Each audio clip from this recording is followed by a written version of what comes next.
What is up, guys? This is the second episode of the Smalley Talk podcast, Ozark edition. I'm your host, Jake Hepner, also known as Ilyakin, and this is the first time I've sat down and done this solo. So it's a different voice. We don't have Josh here to kind of lead the charge, but we're going to be talking about some catch and release smallmouth fishing tonight. It's going to be a good one because that's something that has been a hot topic in the Ozarks, especially with some of the things that have been happening. But I did want to kind of touch base and kind of just intro myself before we brought our guest on because, it's always different to hear a new person come in, especially when you've been so used to Josh for all these years. But, I've been fishing these Ozark rivers religiously for I don't even know how long at this point. And it's something that I'm very passionate about. I consider myself someone who loves to explore Missouri. I don't fish a lot of northern Arkansas just because it is so far for me, but a little background on me. I have fished, in my opinion, 90% of what I consider the major rivers and creeks in Missouri, but I have fished a lot of the creeks. And I would say that's like the unsung hero of the Ozarks right now with some of the creeks. There's some really gorgeous stuff if you're really willing to get out there.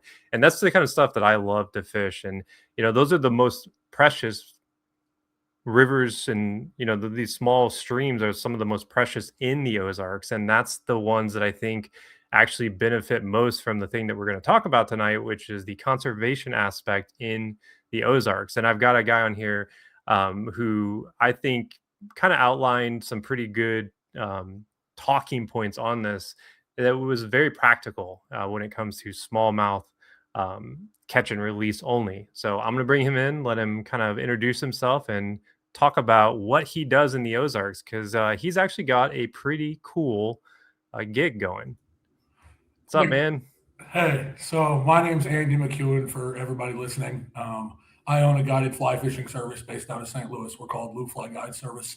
And basically, what we do is operate within the northeastern Ozarks. So you can kind of think, if you're in Missouri, of like the 44 corridor all the way down to about Rolla from St. Louis. So everything we offer is within a day's commute of downtown. So that's what we're really doing around St. Louis. And I grew up fishing in the Ozarks and the northeastern Ozarks. So it's Yeah, a close. lot of people don't realize how far north the Ozarks actually go, especially on the east side. It kind of really juts up in there, kind of wraps around St. Louis.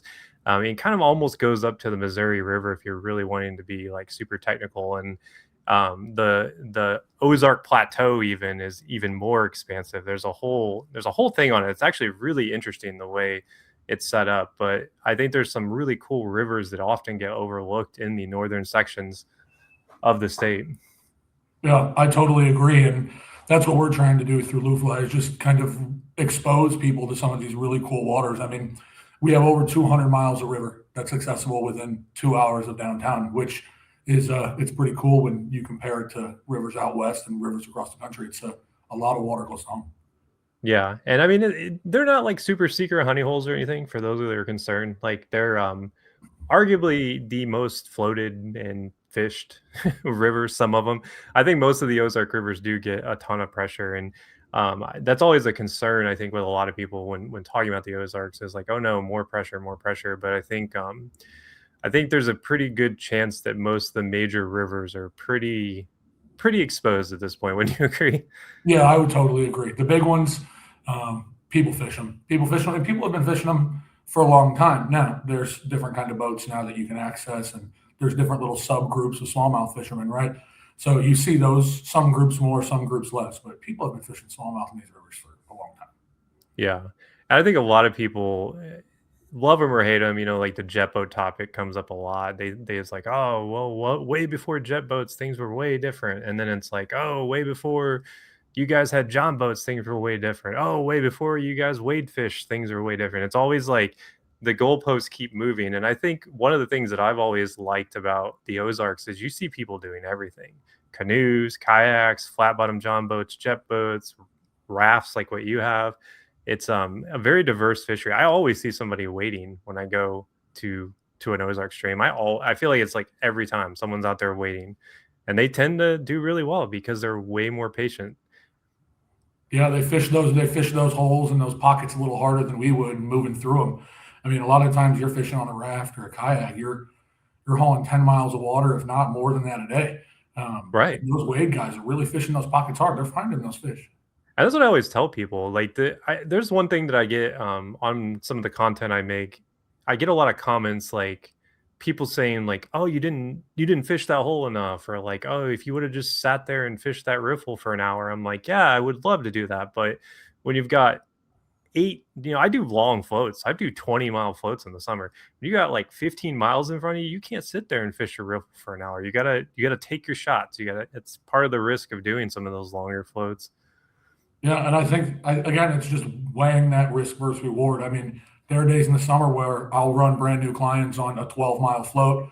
There are other days where we'll float 4 miles and fish it slow. I mean, it's the Ozarks. The weather's so variable here. I mean, the flows are so variable that you've got to be able to game plan and adjust pretty quick. I think that's what makes our waters unique.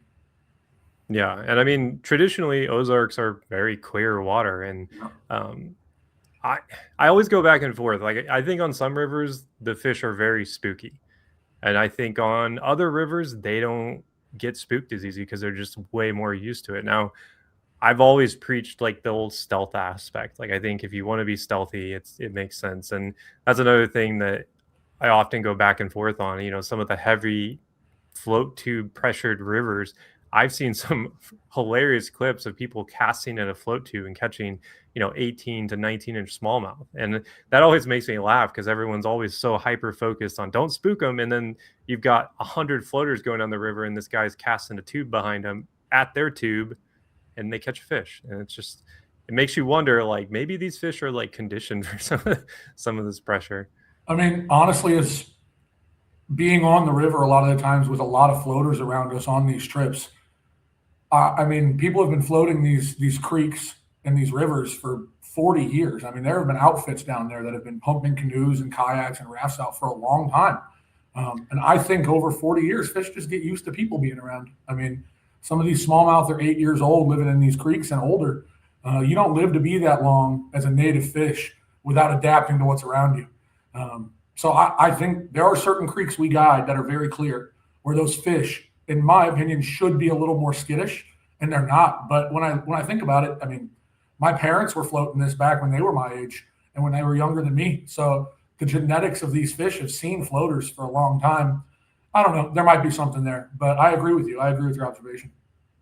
Yeah, I always go back and forth on it. I'm not sure that I have a super strong opinion on it.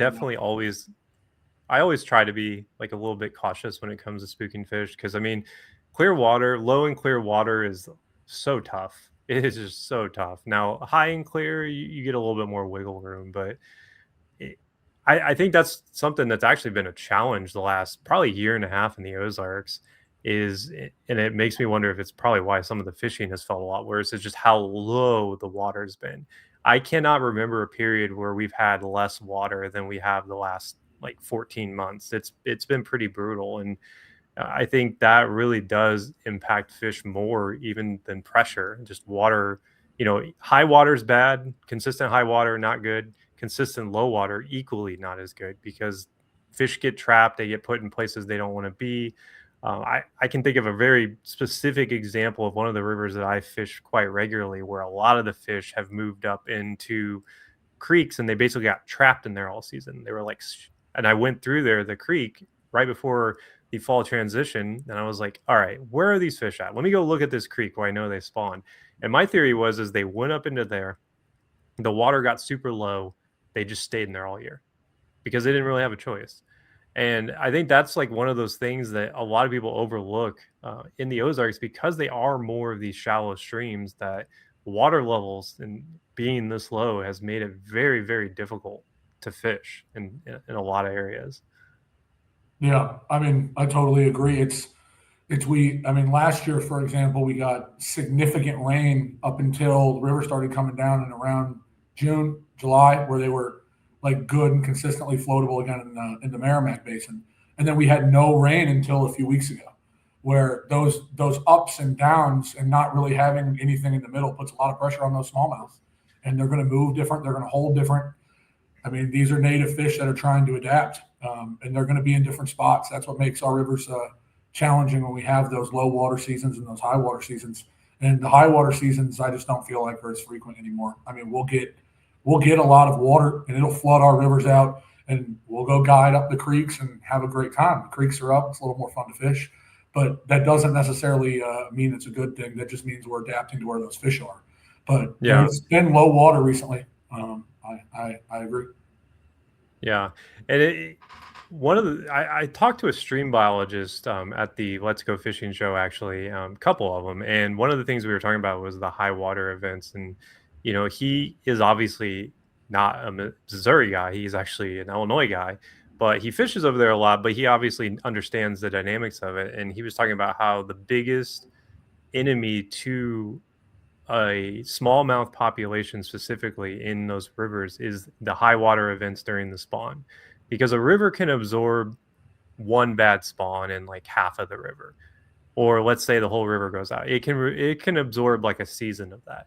But if you get like what we had the last 2 or 3 years, where you get huge high water events right during the spawn, it can really impact the river. And I think once you start losing out on those like 10 to 12 inch fish, you start to see gaps in the population. And that's something that I've noticed the last couple of years, because now, that's some like bucket biology is what I would call it. It's just kind of like my theory on it. But I've always wondered if maybe that the limits that some of the catch and release streams have, or the trophy managed streams have, would be beneficial to just remove those and make it so you can't keep anything. And that's something that we're obviously going to talk about here, but it's something that I've felt more and more passionate about lately, because when you do get those 20-inch class smallmouth, it's a rarity, it seems like, especially in the Ozarks. I don't think people realize how special a fish of that caliber truly is. I think I've probably only caught, oh, I don't even know. It's not as many as I would expect. Like, I've caught more 20-inch smallmouth traveling than I've caught in the Ozarks. And that's not saying I haven't caught a lot, because I have caught a lot. I think I caught like 10 last year total or something. But the reality is like in the Ozarks, these fish, the odds of getting to that size just feel way more stacked against them, I guess is the best way to phrase it, than what I see in other places that are managed a lot different than the Ozarks, which is like the upper Mississippi, the Susquehanna. I think parts of the Potomac is you can't keep any, not that you'd want to keep any out of there now with all the sewage in there, but um, that's something that I know has been a hot topic, and I've always been a big advocate of like sportsmen's rights. I understand the whole catch and keep thing, and as a sportsman, you want to keep your catch. But I think on some of these small streams, there is a lot of logic to restricting eating smallmouth. Essentially, I think that's the best way to say it. Yeah, I mean, I would completely agree, and I've written a little bit about it and try to talk about it and try to just get it in to be a conversation within the community, just to try to not stop. Right? I mean, the special management areas are great. That was a huge push and a big policy win to be able to get those areas managed different. But it's been almost a decade now since those were kind of Yeah. implemented and put into place. I mean, and they were managed the way they are currently. So I think they're great that we have. I'm not against those areas in any way. That's progressive smallmouth policy, trying to make sure that species is okay. But I also don't think we should stop. I think we should still keep trying to talk about that topic. And there are states that have more restrictive smallmouth harvest policies than Missouri does that are in the Ozarks. Oklahoma has new regulations around smallmouth harvest in rivers statewide. So there is another state that encompasses the Ozarks that has much more restrictive smallmouth management than Missouri. And I don't think what we're doing is a bad thing. Having those special management areas is great, but I do think that we need to go a little bit further as all of those things happen. Low water seasons, agricultural runoff.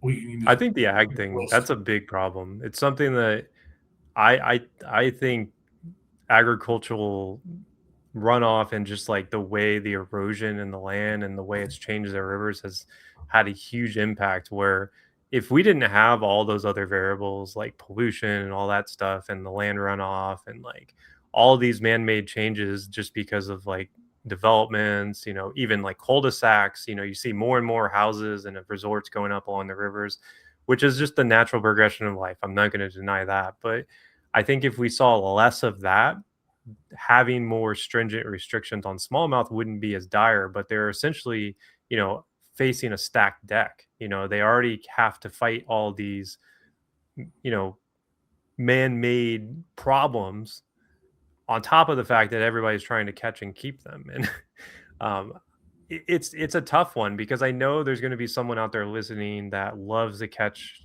smallmouth and keep them every once in a while. And I get that. Like I totally do. I get that people have done that.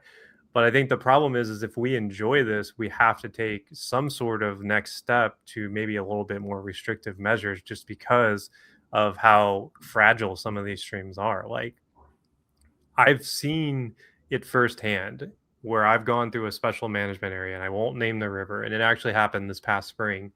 And I saw guys holding like a 12, a 13, and I think maybe a 14-inch smallmouth. It was like all in a row. And I was like, oh, wow, they've got 1, 2, 3. And I didn't really think much of it. But then one of my buddies said, hey, you know that you can't keep smallmouth because they're not in season right now. And the guy was like, oh, I didn't know that. Whatever. No one will ever catch me out here. Right. And he's probably right. The reality is there's a lot of like private landowners that are catching and keeping smallmouth, and there's nothing that we can do about it. I mean, it's kind of frustrating in some respects because you want to see rivers doing well. I love seeing other people catch big fish. I love seeing the younger generation start to catch big fish, but it worries me when I see things like that because I'm like, man, if they can just do that with no kind of recourse, like what is there really to do here to manage these streams? Yeah, and that's a really good point. I think a big part of that is increased enforcement. I mean, if you go to other states and fish, you're gonna run into conservation agents or Department of Natural Resource agents or whatever your state has. I mean, every state, those state agencies are different, but you're running into those enforcement officers. And I will Yeah. say, I see I mean, I'm on the river quite a bit, taking guide trips. I see conservation agents checking on like the main stretches of the Merrimack where there's higher traffic, there's a higher risk for a boating accident. They're out there patrolling and they will occasionally stop and check your license. But that's the only river that I really ever get stopped on. And I wish I was stopped more. I mean, I wish some of these smallmouth special management areas, I would see more agents. But I've never been stopped by an MDC. yeah, and I mean, I last year I was stopped twice, both on the same stretch of the Merrimack. The year before that, I was stopped once on that same stretch of the Merrimack. So they're not really going back into those tributaries and those creeks that dump in a lot. And I understand. I mean, Missouri Department of Conservation agents have a very large piece of land to patrol. They're looking for all kinds of game violations, whether it's hunting, whether it's trapping, whether it's fishing, or whether it's off-roading and destroying public land. I mean, their scope of what they enforce is very large. So it's no shot on the MDC or on these agents that they're not there, but that is something that we do have to talk about and come to grips with, and maybe try to figure out and just make more people aware that, hey, keeping these smallmouth out of season is a problem. It does hurt this stream long term. And as a landowner, you're going to want your kids to be able to fish for those same fish on that piece of land your family owns. And keeping 4 fish out of season is gonna take a hit on that down the road. So I think just pushing those talking points towards full harvest bans, whether that's in a certain area, whether that's just progressing that management technique within those special management areas, just having that conversation is important. Right. And I think every stream and creek and river is different. So it's tough to look at it from a blanket perspective. But like I said earlier, like I get that there's obviously a like I don't know if culture is the right word, but there's definitely like a history of people keeping smallmouth and in the Ozarks. It's just something that people do. They like to do it. But I just at a certain point you have to look at this at like, okay, are we trying to maintain this stream for good fishing, or do we just want smallmouth to exist, right? Because like the reality is the smallmouth will probably always exist in some capacity, even like small ones. They just will never get to that trophy size. And I know this is a topic that I don't really want to dive into, but like lately there's been a lot of criticisms about gigging and killing smallmouth that way, and that's technically accidental, which we could do a whole podcast on that. But I I see a lot of that sort of stuff, and it's just like so many smallmouth are getting taken out of these rivers, and I'm just like, with the bad spawns and with all the the ag runoff and stuff, like I just worry about like the next 5, 6, 7 years down the road if we don't have better enforcement on some of this, because there are rivers that have had it around the country that could serve as a great example for Missouri that have had like awful smallmouth fishing, and then they went the full catch and release on certain stretches of it, not the entire river. So just like certain stretches of it, like the Susquehanna stem that everybody loves to fish, catch and release from the confluence of the east and west branch, or I guess it's the west and north technically, all the way down to I think beyond Harrisburg is all catch and release only on smallmouth. And I think a lot of people would say that that river fish is probably as good as it gets, you know.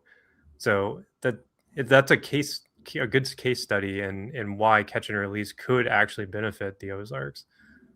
Yeah, I mean, I agree. So the way I kind of view it as somebody that's been on these waters my whole life, again, I'm not that old, so it's been about 2 decades. But when I was a kid, we weren't. Again, I fly fish. I don't conventional fish at all. So I know that's a little bit different from the listeners here. But I've been targeting smallmouth with a fly rod for as long as I can really remember. So those regulations that we're talking about are important, and that's something we can control. So when I was younger, we never measured fish. We just catch them with my old man, put them back in, let them go. But on Mhm. average, the fish were larger, the fish were healthier, and they had a more predictable pattern to where they would go. I mean, as fly fishermen, we're studying flows, we're studying temperature, just like you guys are. We're just presenting things a little bit different and approaching it a little bit different. But at the end of the day, a smallmouth bass is a smallmouth bass, and a smallmouth bass is going to like to eat a shad. It's going to like to eat a minnow. It's going to like to eat a crawdad. It's going to like to eat a frog. Whether you got a fly rod or a conventional rod, it doesn't matter. But if we think about where these rivers were 20 years ago, and you're just somebody that's fished them, and then we think about where they are today, I can see the erosion on some of my favorite stretches of river. I mean, it looks significantly different.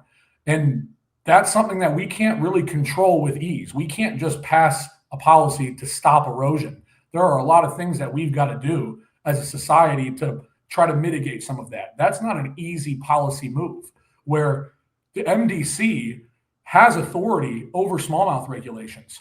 Passing a harvest ban is something that they can do from a policy standpoint with relative ease. That's going to have pushback from certain groups. And in Missouri, Oh, part of that absolutely. group is landowners. And I think that's a very valid point from landowners. Not That's their land. They have a river that runs on their property, and I think that's a valid point.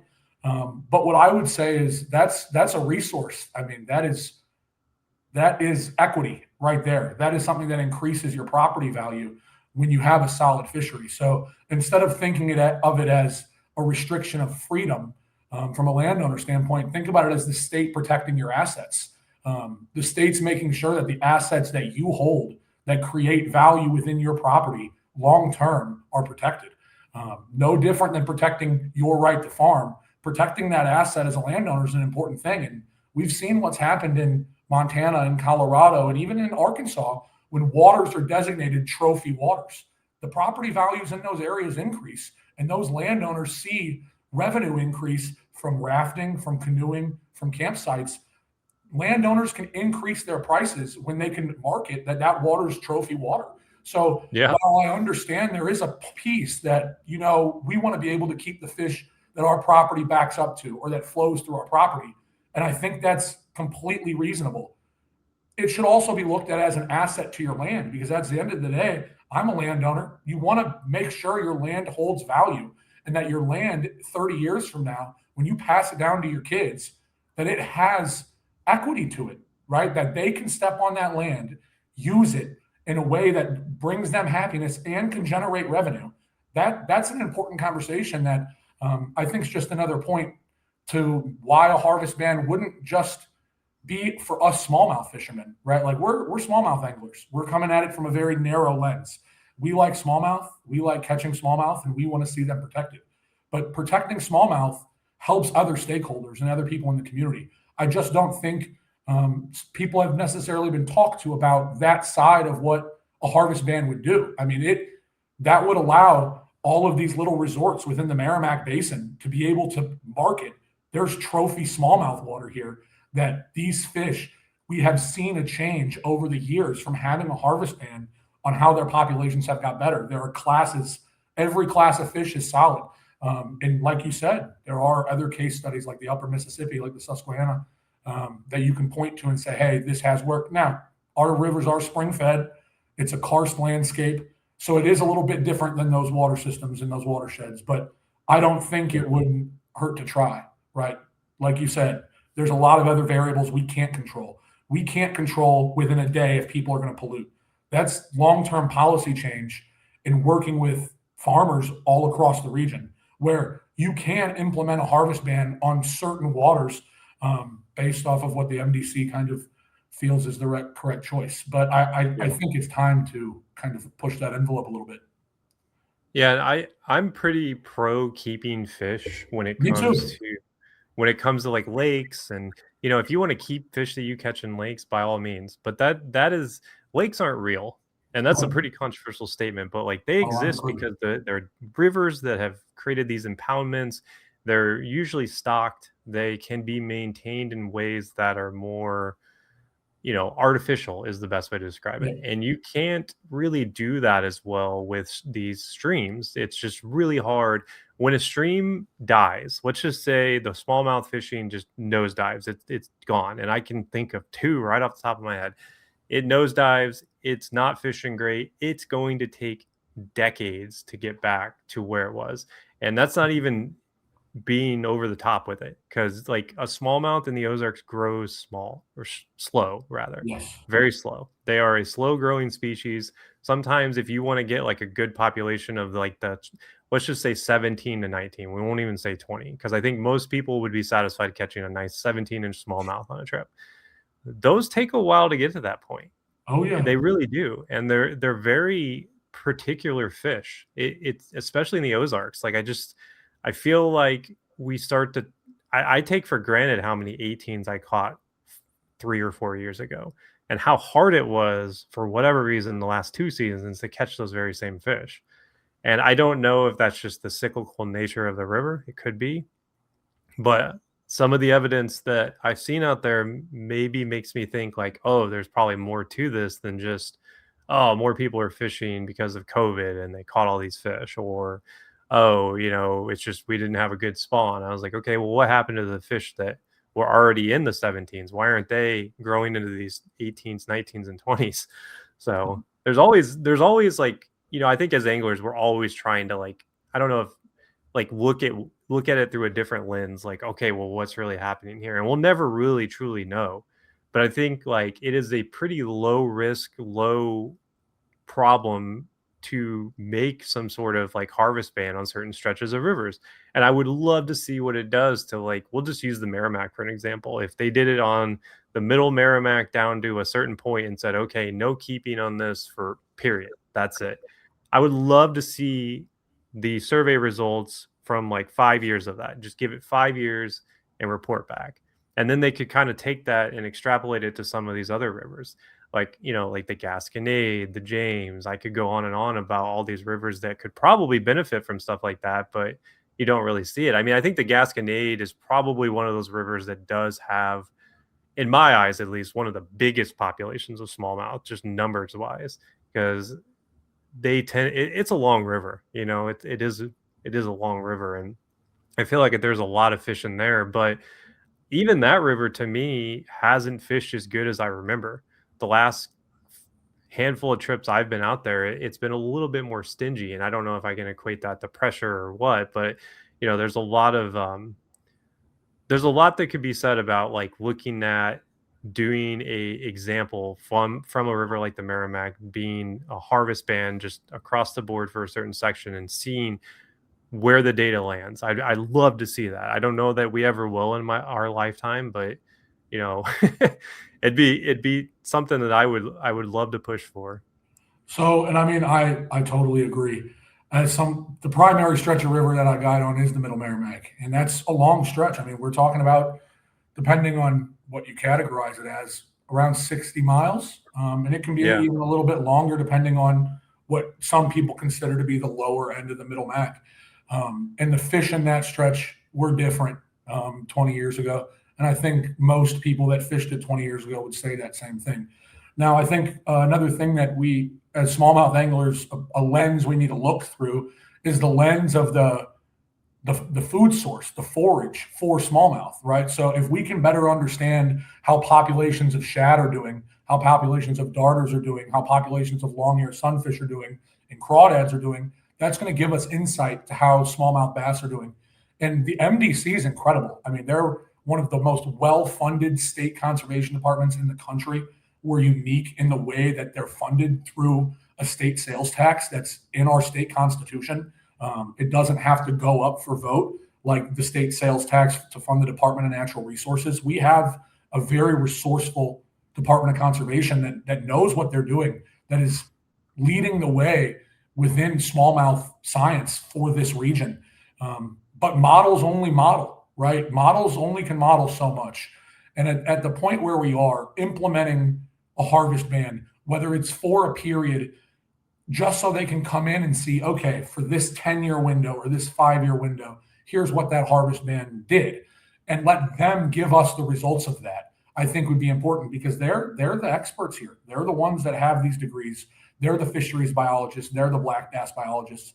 But we can see change going on within smallmouth as anglers that are out on that water very frequently, whether it's you, Jake, whether it's myself, whether it's my other guide that runs trips for me, or my buddies that just live in St. Clair and don't talk to anybody about smallmouth, but fish the Mac 4 times a week. There are a lot of people fishing these rivers that can see a change from 2 decades ago, even a decade ago. And I think it's just something that needs to be looked at more, that needs to be talked about, and that needs to kind of maybe even be lobbied for. But I'm not the one to say this is how smallmouth are impacted by floods. This is how smallmouth are impacted by sediment change. That's for the black bass biologists in the Department of Conservation Biologists. But what we can say is we have seen a fundamental change in the way the smallmouth are moving, whether it's in pre-spawn, whether it's in fall as they're moving into their winter holds, or it's whether how they're eating during low water in the summer and those slots that they're sitting. Fly fishermen, conventional anglers, we can see those changes and we can report them. And I think it's important to just push that topic. And like you said, I'm not against catch and release at all. The Missouri Department of Conservation runs an incredible trout stocking program designed for harvest. If you want to go harvest fish in Missouri's Ozark streams, there are plenty of places to go do that. And in the Merrimack Basin, we have an invasive spotted bass problem that is a real issue to our smallmouth bass. They eat the exact same food they do. They love crawdads. Like most people on here know, smallmouth and spotted bass can live in very similar environments. And the spotted bass can live in that warmer water when it does get hot in the summer and it does get lower. Those spotted bass are well equipped for that. You can keep they need a lower oxygen threshold is exactly why they thrive so well. So like a lot of times if you find them in like the still water by root wads, that the reason they go there is because there's no competition. Like the only thing they're competing with are like the sunfish, and they're bigger than them, so they don't worry about that. Exactly. And they can eat all of that forage that usually would be there for a native smallmouth to just pass through that root wad, flows down river, smallmouth comes out, picks off that craw. Now those spotted bass are sitting in those spots, exactly like you said, without that native competition, and harvest those. I mean, I'm an advocate of harvesting spotted bass. On every trip I take, I ask clients, would you mind if we kept these? It's good for the river, and they eat minnows and crawdads. The spotted bass out of the river, those are clean fish. Those are clean meat. Yeah, I've actually said that I wouldn't mind them just saying take as many spots as you want at any point, on all the. That's how you should treat an invasive species. Like if you catch the problem is they manage them all as black bass. So in Missouri, in the Merrimack, outside of the special management areas, the regulations don't really differentiate between smallmouth, largemouth, and spotteds. You can only keep X amount of smallmouth and largemouth in your combined daily limit. but it's managed through a black bass category where Oklahoma just changed that. Oklahoma statewide implemented one fish, I believe it's 14 inches or bigger in the state of Oklahoma. In any river statewide, that's their new smallmouth regulation. And that's very forward. That's a very progressive policy for an entire state to implement. And that states with the Ozarks are in Oklahoma. I mean, the 10 killer watershed is kind of where my wife grew up fishing as somebody from Fort Smith, Arkansas. People down there are fishing the Ozarks too. And now you have a state that went one fish, 14 inches or bigger, statewide. So the idea that this can't be done just simply isn't true. You have a state that really values private property, really values landowners' rights, is different than Missouri politically, geographically. The Ouachita's down in southeastern Oklahoma are another piece of water that have smallmouth that aren't the Ozarks, but somewhat similar. So this is a state that just passed very, very forward smallmouth regulations. So the idea that it can't be done because of X reason, whether that's landowners, whether that's people that want to be able to go float down our rivers, camp at night, which is a big culture in the Ozarks, is floating, camping, I love it. catching fish, and eating. Awesome. That's a big culture. But you can float down the current, catch smallmouth and catch trout. You can float down the Merrimack, catch smallmouth, catch trout, catch spotted bass. There are parts of the Piney where there are trout that went into the Piney because of the flood from the Slabtown hatchery. So there are trout spread out throughout the Big Piney as well. So you can keep those fish. If you're wanting to float down the river and camp on the sandbar and eat fish, I'm all for it. I grew up doing that as a kid. My dad grew up doing that as a kid in the Ozarks. My grandpa grew up doing that as a kid in the Ozarks. There's a culture to that, and that's okay. But we can transition away from, hey, maybe it's not the right thing to eat that native smallmouth. How about let's eat that invasive spotted bass that's meat's just as clean, or the trout that the state is pumping money in to raise to generate economic productivity for these smaller rural communities. I mean, these resources are there if you want to keep and eat fish. It doesn't have to be the native smallmouth. We need to see this as a resource for the state. As a guide, I want to make sure that people have access to quality smallmouth fishing and good, fun outdoor experiences close to home. And protecting smallmouth does that, also while protecting the assets of landowners. So I see it as a win-win, not telling people they can't keep them. You just got to keep something different. Do you feel like there's been a dip the last 12 months in people wanting to go out on the river because the fishing hasn't been good, or is that something you haven't really noticed? So I'll be honest with you. I fish primarily 3 rivers and 2 creeks within my kind of range that I guide now. I feel like I've fished, like you, 95% of rivers, smallmouth rivers in Missouri. I just don't like to drive anymore, so I try to stay close. That's probably my thing too. I mean, it's nice to drive 45 minutes from downtown and hit smallmouth out of a Ozark spring-fed stream. It's a pretty cool experience. I don't really see many people fly fishing the Merrimack for smallmouth often. There are a few, and there's a community that does smallmouth fly fish in the Merrimack Basin.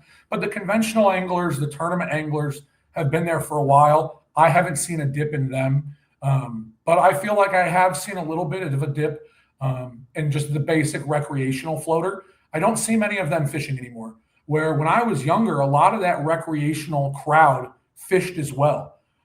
I feel like there are less fishermen within that recreational floating crowd than when I was growing up in this region. But you still see them out there fishing. But I don't really see a change with the amount of people on the Merrimack Basin, to be honest with you. I haven't seen a giant increase really since COVID. COVID led to a larger increase in those fishermen on the Merrimack Basin just because of its proximity to St. Louis. I mean, you've got almost 3 million people within our metro area. So you're going to have more people on the river. But I haven't seen enough to where I think that's really what's causing the smallmouth issues within the river. I think the people that keep those fish have been keeping those fish for 20 years, and they're still keeping those fish at the same rates. But I think that's more up the creeks. And I think, like you mentioned, not to get into, but I do see, I've seen gigged smallmouth dead at boat ramps.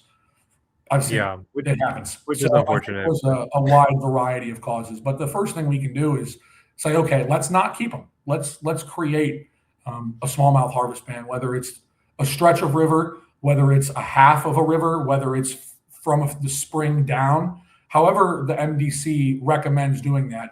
I do think it's time. And I know there's a pushback, right? The other side that biologists will give you is there's not enough forage to sustain a native population of smallmouth, right? So as the smallmouth rates go down, as it floods, crawdads are going to struggle too. Shad are going to struggle too. Darters are going to struggle too. So like we've talked about, the habitat's changed. I mean, things have eroded. There are much longer, slower pools than there were when I was a kid. It was a little quicker of a river. Even I've noticed that on some of them. Even the last like 3 or 4 years, there's a couple of those. And, I still think like, a lot of people are listening to this, they're going to be like, oh, well, I guess sounds like this fishing's garbage. Well, that's not entirely true. I think there's still plenty of the guys. So like, I'll give the jet boat guys credit. There's a lot of very, very good jet boat anglers on, the Merrimack, the Gasconade, you name it, that know how to stick big ones. And there is no doubt about that. I just think that the overall numbers that I think a lot of us were accustomed to have dipped a little bit more, but there are outliers all out there. And that's one of the things that you'll see as the populations decrease, right? The populations come down overall. Let's just assume that's what's happening, even though I'm not going to say that's like, fact, but as populations come down, you get bigger fish because there's less competition within their group, right?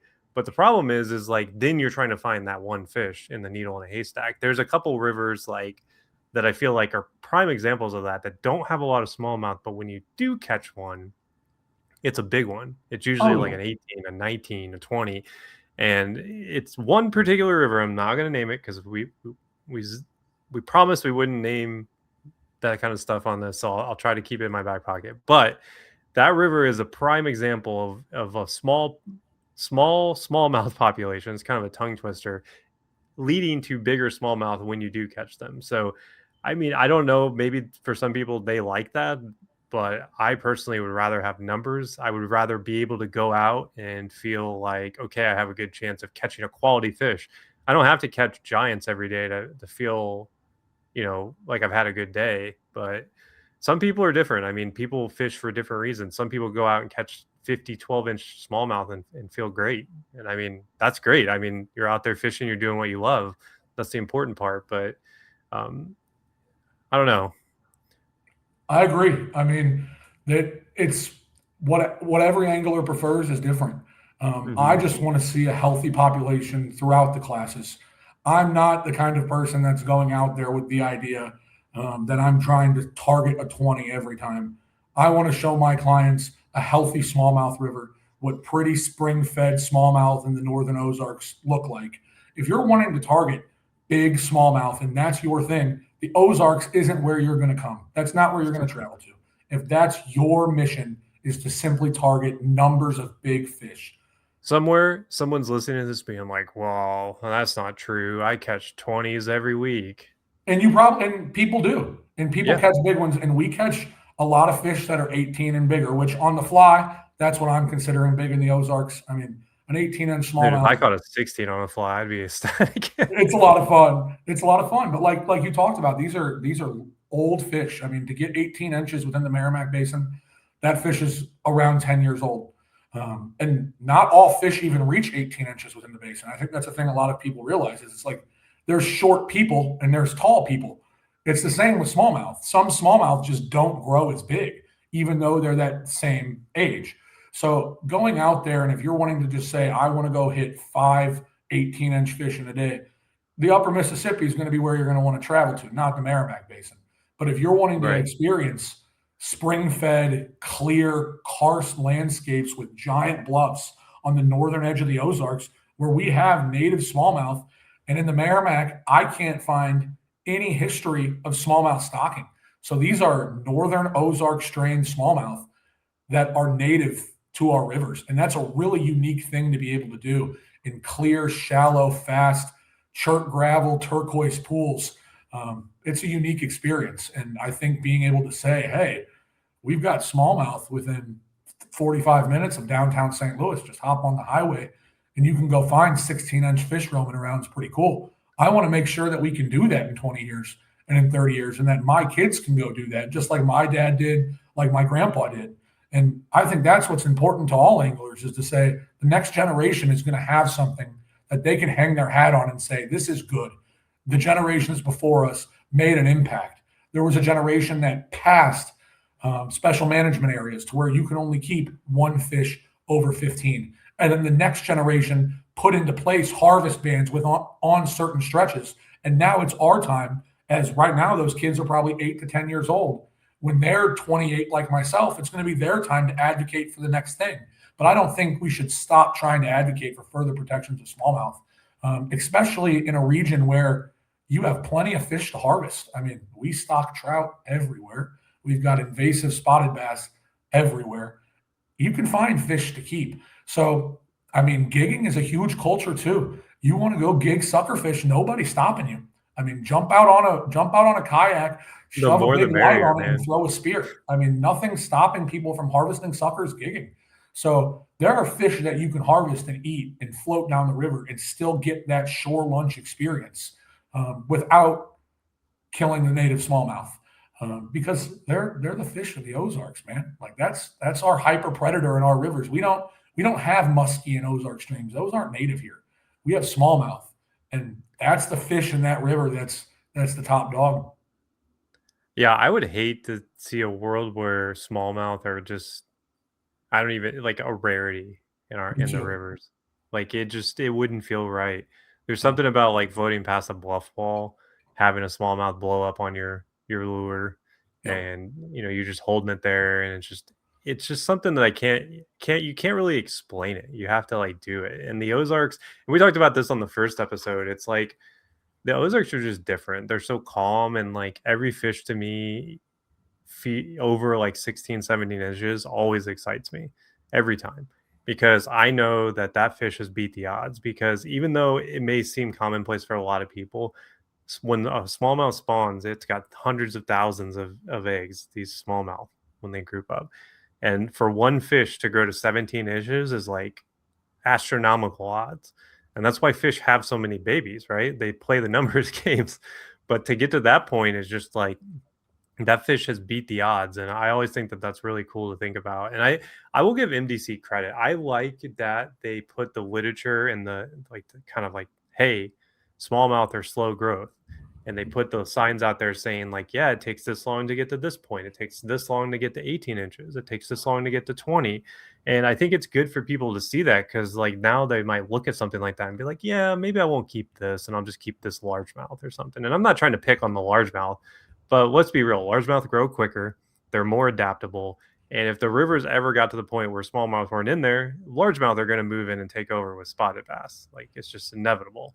Um, yeah, I honestly kind of feel like some of the rivers I've been catching a lot more largemouth lately, and I don't know if that's just luck of the draw or what, but that's something I think about too. I was like, man, if there's that much more largemouth in these stretches, is that a sign that there's less smallmouth? I don't know. I mean, it's hard to say, but I would hate to live in a world where smallmouth become kind of like the third string player on the rivers instead of the dominant species, because they really do deserve to be the dominant species in the Ozarks. I mean, they're the native. They're the fish that's just here, and they've been here for hundreds and thousands of years. So to make sure that that fish is protected, as anglers, I think is our first duty, is to say, hey, let's make sure, as somebody that's utilizing this resource, because that's what it is. These fish live in rivers that are managed by the Missouri Department of Conservation. Nobody owns the water in Missouri. This isn't like Western states. This isn't like parts of Illinois. Our rivers All are of different Illinois, here. man. Yeah, I mean, basically, yeah, all of Illinois. I It's trespass on the regular over these, here. yeah, and that's what you have to do in other states where Missouri is incredible. You don't have to. You float that river, you can get off on the gravel bars. It's a high watermark state, which makes it incredible. So these smallmouth are an asset to the state. And that's how I think they should be viewed through every lens, is we need to protect what makes Missouri great. And what makes Missouri great and what makes the Ozark have this mystique about it, like you talked about, what makes it unique is the fact that we have these spring streams with springs dumping out of caves on bluffs, and smallmouth using that as a wintering hold. and going and sitting right by a spring on a smallmouth that's never been introduced. These aren't tailwaters. I mean, I don't guide any tailwaters. Everything I guide spring fed, and most of Missouri is spring fed. We do have a few tailwaters; they exist, but most of the Ozarks is spring fed. If you're really going up in those creeks and you're really fishing those rivers, it's a lot of spring fed water. So to find these smallmouth being able to survive 8, 10 years, all of those floods, all of those droughts, all of that erosion, and these fish are adapting to it. I think as anglers, what we should do is try to say, maybe we shouldn't kill that, right? I don't think that's that far out of an idea that this fish that we enjoy, all of us, everybody watching this podcast, whether you fly fish or conventional fish, enjoys smallmouth.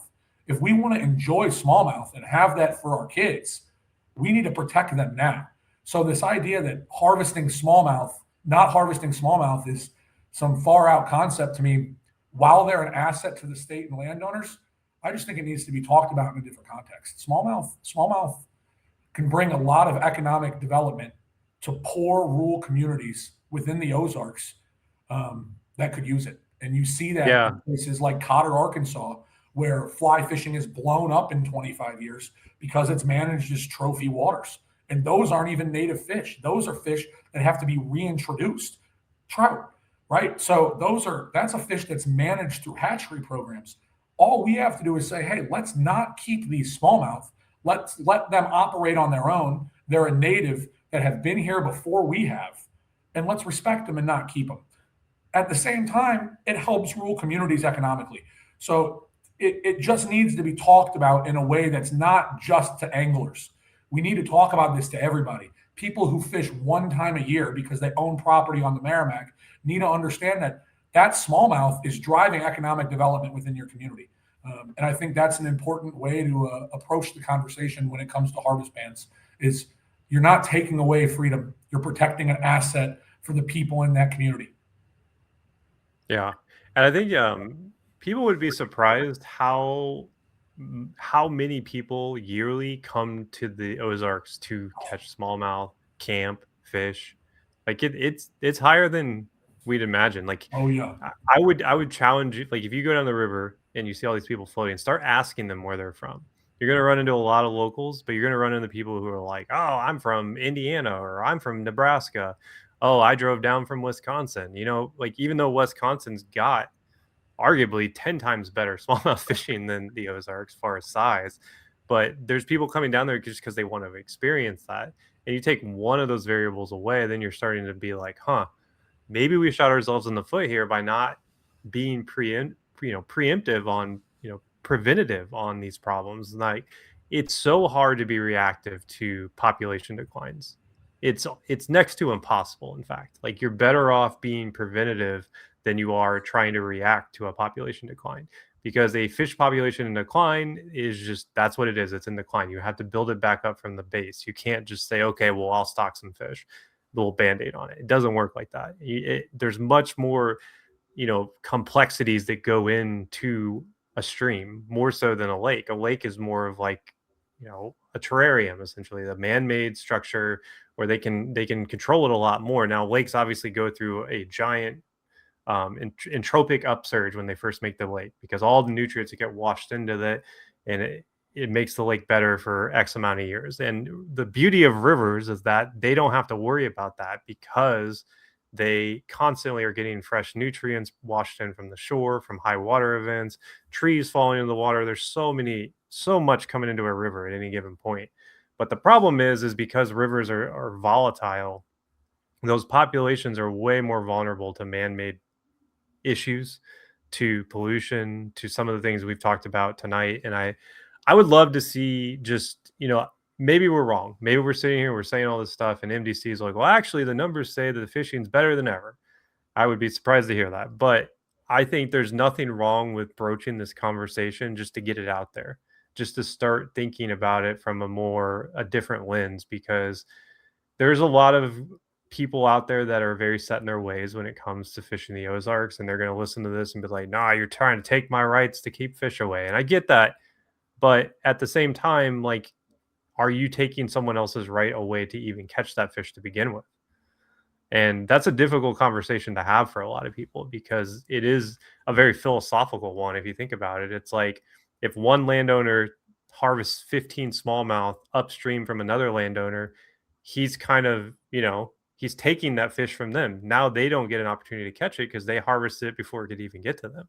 So there's actually a lot of complexities to that. And some of the conflicts they've had in Georgia on the shoal bass rivers are very similar to what we've been talking about, where landowners say, "Oh, you can't fish on my stretch." Straight up, just can't fish. And And the see, that's reason where why they Missouri, yeah.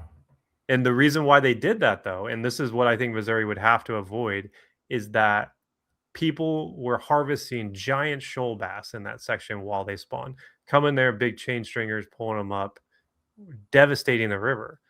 And they took to the extreme where landowners, and there's a lot of controversy behind this story. Like, I don't even want to get into it, but the landowners basically won't let them fish there. Well, it worked, and that section is actually one of the best sections of the river. But the problem is it was way too far in one direction, right? It made it so that nobody could fish that stretch, or you'll have to deal with this landowner. So I definitely think there has to be a middle ground. And like we kind of mentioned, I'd love to see them do like a 5-year study on a stretch of river and just say, okay, well, this is what we discovered. Just see what happens, because I would rather us be thinking and talking about this than being like, man, 10 years from now, like, man, why didn't we do something? And the MDC came out last year or 2020. Yeah, they presented it in 2025, but they did a 20-year study on smallmouth in the Merrimack Basin. And populations have gone down. I mean, the MDC acknowledged that in their study, that populations of smallmouth bass in the Merrimack Basin have gone down. And that there are certain tributaries, and again, I'm not going to name drop creeks, but there are certain tributaries in the system where the classes are way better and the numbers are way better. And they did run a 20-year study on smallmouth in the basin. And I'm appreciative that we have a state that funds things like that, because a lot of They do a states good job of it. wouldn't even put money to it, right? Like a lot of states wouldn't even put money to that. And the MDC did do that. But now that you've realized that we do see this trend in smallmouth population decline, let's study it from a different lens. Let's say, okay, we ran a 20-year study on these populations and we observed the habits of these fish. And we have came to the conclusion that the populations declined and that the overall size has declined, especially within certain stretches. So let's now measure this through the lens of a harvest ban. Let's implement this on a stretch of river and study it, just like they studied the Merrimack Basin for the last 20 years, but now do it within an environment, with having those variables accounted for. And I think that's important. And nobody's better at doing that kind of stuff than the MDC. I mean, their fisheries biologists, their black bass biologists are top notch in the country. And hats off to the MDC for having such. And it's public. You can access a lot of these surveys. And I'm not talking about just like, oh, we surveyed XYZ. They do some in-depth, like thesis level reports on these rivers. And I go on there all the time when I'm like looking at new rivers. And there was one I found where it was just this obscure creek down south that I don't think anybody fishes, but there's a conservation area there. And we went there and we caught some really quality smallmouth after reading a really good in-depth report about this. And that little creek blew my mind, because like, man, this is basically just like a mini Ozark stream. It's beautiful. But the MDC went in there and said, hey, this is what's in here. This is what to expect. And I was really impressed by that, because a lot of states, you don't get that. You get very, like, Illinois is okay. They're okay. If you go to the Illinois, like I Fish Illinois or whatever it is, you can find some breakdowns. They're a little outdated now. They haven't done it, I don't think, since middle, like 2 years after COVID. I saw like 2022. I haven't seen a lot of them updated, but I think compared to MDC, it's definitely lacking. And Illinois doesn't have smallmouth like what's over there. There's some fringe populations here and there, mostly up north though. Yeah. And that's partly because of agriculture. I think a lot of the rivers and creeks on this side of the river historically probably did have strong smallmouth populations, because the Mississippi has a lot of smallmouth up north. There's some down here. people are like, what? But yeah, there are some down here. So shockingly, they're not easy to find, but they are in there. But the rivers and creeks on this side just don't have them because it's just muddy now. All the rivers and creeks the banks have been eroded. It's just not good smallmouth habitat anymore. So I'd love to have seen them like years ago. I mean, my uncle and grandpa had always told me stories like, oh yeah, that creek over there has got smallies in it when I was a kid. And I was like, no, it don't. They're like, yeah, when I was little, there were smallmouth in there all the time. And I think about that. And I'm just like, man, to think that, like 10 minutes from my house, I used to be able to catch smallmouth, but not anymore. It's kind of depressing. Yeah, and I don't want to see that in the Ozarks. I don't think anybody wants to see that in the Ozarks. And being a guide on the edge of the plateau in the northeastern section. So, I mean, what I guide is on that edge.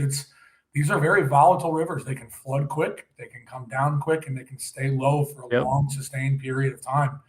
So it's just, I think, important to push that conversation. The eastern Ozarks, like the east side, are the most treacherous rivers when it rains. yeah. When it rains, all those rivers on the east side of the state just stay away because they are wild.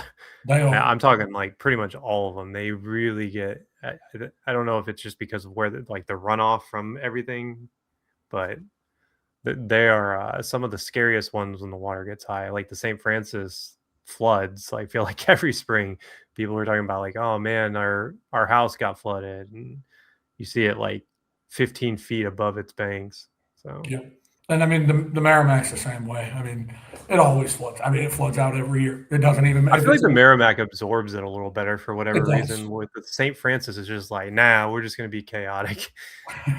Again, the Merrimack's a little bit bigger of a system. Like the Merrimack's just a little bit bigger of a river too. Yeah. But I just think we have a state that encompasses the Ozarks and Oklahoma that has gone statewide. River smallmouth, you possess one.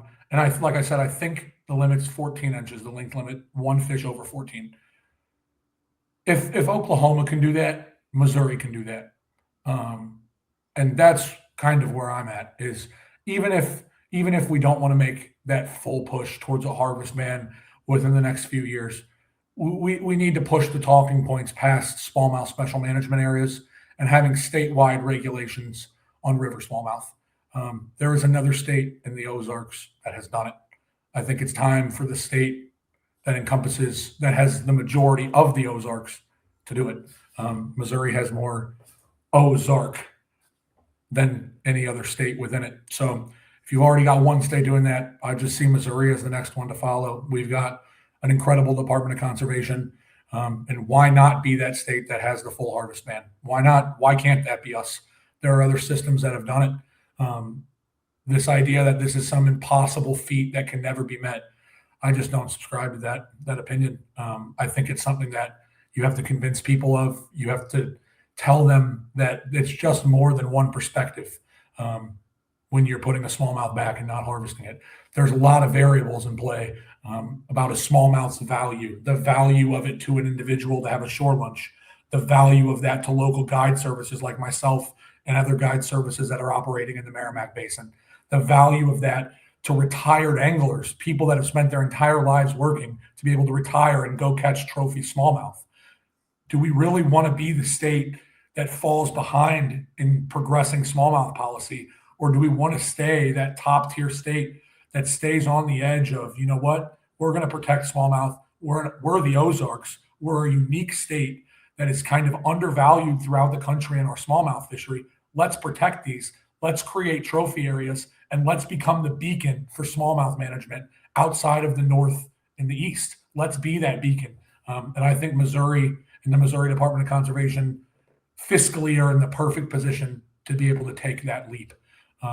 And if I were owning a floating company, I would love to be able to charge $20 a night more for my campsite and tell my clients that this is a protected trophy management area.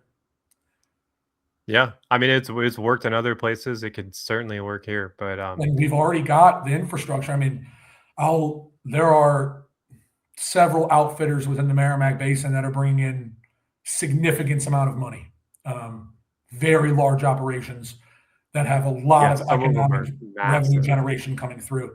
Imagine if those same places that already have the infrastructure to have smallmouth anglers come from all over the country.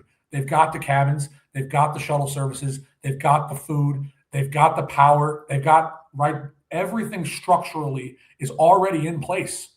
All we've got to do is be able to market this as, hey, this is a top-notch trophy smallmouth fishery. And the first step in doing that is creating a harvest man and letting our native smallmouth be native and untouched by human consumption. Right. Well, we're pushing up over an hour here, so I think we've had a good conversation on this. Tried to avoid some of the pitfalls that come with this topic, but I think we did a good job addressing it. Where can people find you? Like, why don't you tell them a little bit more about the guide service and just what you do Of and how course. they can So connect with you. I know there are a lot of conventional smallmouth anglers listening, but we're running a guided fly fishing service within 2 hour radius of downtown St. Louis within the Ozarks. So if you're interested in experiencing the Ozarks in kind of a different light, taking more of a Western style guided fly fishing trip, but targeting smallmouth in the Ozarks on the fly, um, let us know. You can Google us. If you just Google Loufly Guide Service, if you Google fly fishing St. Louis, scroll a few scrolls. It might be at the top. It might be a few down. You'll be able to find us. And for us as a guide service around here, we do go for trout too. But trout are just there because the state wants them to be there economically. Well, They're bonus a big fish. producer. They're a little bonus, but smallmouth is what we go for. Smallmouth is our bread and butter. We're in the Ozarks. I'll have to go get me one of those brown trout. I've been trying and I just never got around to it this year, but it's definitely on Yeah, my list. yeah. I prefer a bronze bass. Yeah, I do too. I feel like rainbows are a dime a dozen, but that's just me. Yeah, Browns are a little bit no, more alpha predator. they are. They do definitely. They behave different. They hunt different. They fight a little different. But nothing Trump. I mean, people fish for trout all over the country with the fly rod. That's primarily. I mean, if you're not on the coast fishing salt, trout's kind of the big thing in America. But smallmouth on the fly is going to fight you way harder than a trout. Oh Um, yeah, and I'm it's out going to there. be. I mean, on our rivers, it's like we've talked about. It's a lot of visual eats. I mean, it's clear spring-fed rivers, so it's pretty cool to watch an 18-inch smallmouth come up and annihilate a streamer. It's a lot of fun. But yeah, Yep. just louflyguideservice.com, Loufly Guide Service on all socials to check out the website, kind of see what we're doing. Awesome. Well, I think we've had a good conversation tonight. I'm very curious to see some of the reception to this episode because I knew it would be, I don't know if controversial is the right word, but it would be a conversation starter because I'm sure there's going to be some very passionate people who love to keep their catch, which, I get it. But I think these conversations are worth having. And yeah, I think we had a good one. So, um, I, as always, we're going to end this with the way that Josh loves to do this and free the fighter. So we'll see you guys next time.